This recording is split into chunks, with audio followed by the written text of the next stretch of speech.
Yun, good morning po. Today po is January 13, 2026. Sa mga naghahanap po ng rent-on house, dito po, located kay General Trias, Cavite. Yan, meron po kaming isang project dito na reopen lang po, Gentry Villas, located po sa Governor Ferrer, General Trias, Cavite.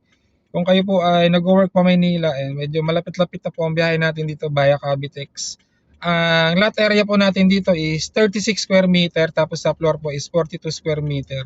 Required income po is 35,000. Allowed naman po ang co-borrower ni developer kasi through Pag-ibig naman po tayo. Ang reservation fee is 5,000 po. Ang kinagandahan po dito is low equity lang siya kasi almost 100,000 lang po ang equity natin for 12 months to pay. Tapos 5,000 po ang reservation, main road or minor road. Ngayon po, samahan niyo ako, pupunta tayo sa turnover unit para mabidyohan natin. Yan, i-grab nyo na po ito kasi reopen lang po ito. Possible po, mabilis po ito maubos.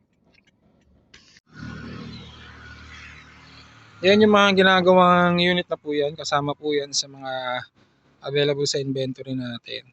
Ayan. Pasok tayo ngayon dito sa pinaka-actual turnover unit ni Gentry Villas.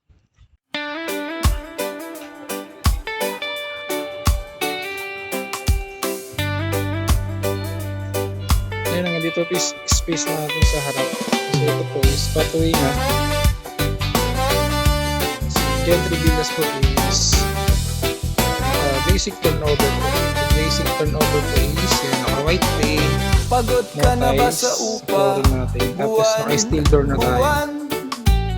Lilipat-lipat, walang kasiguraduhan. Pero ating sink, ayan, alam ko siya nice. Dito na sa JDO, di ka na aligaga.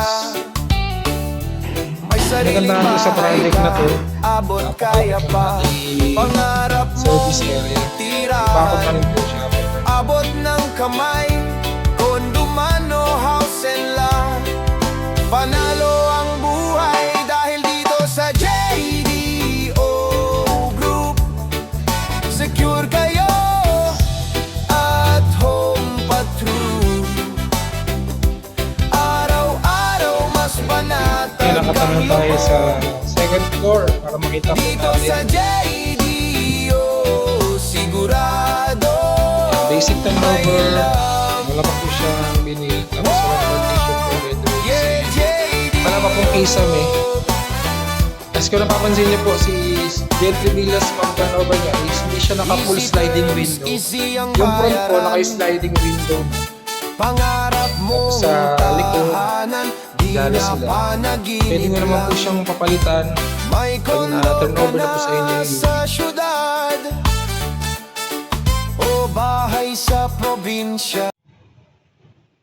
And sa mga may katanungan or gusto po magpa-schedule ng site viewing or tripping dito po kay Gentry Villas, again, is open units lang.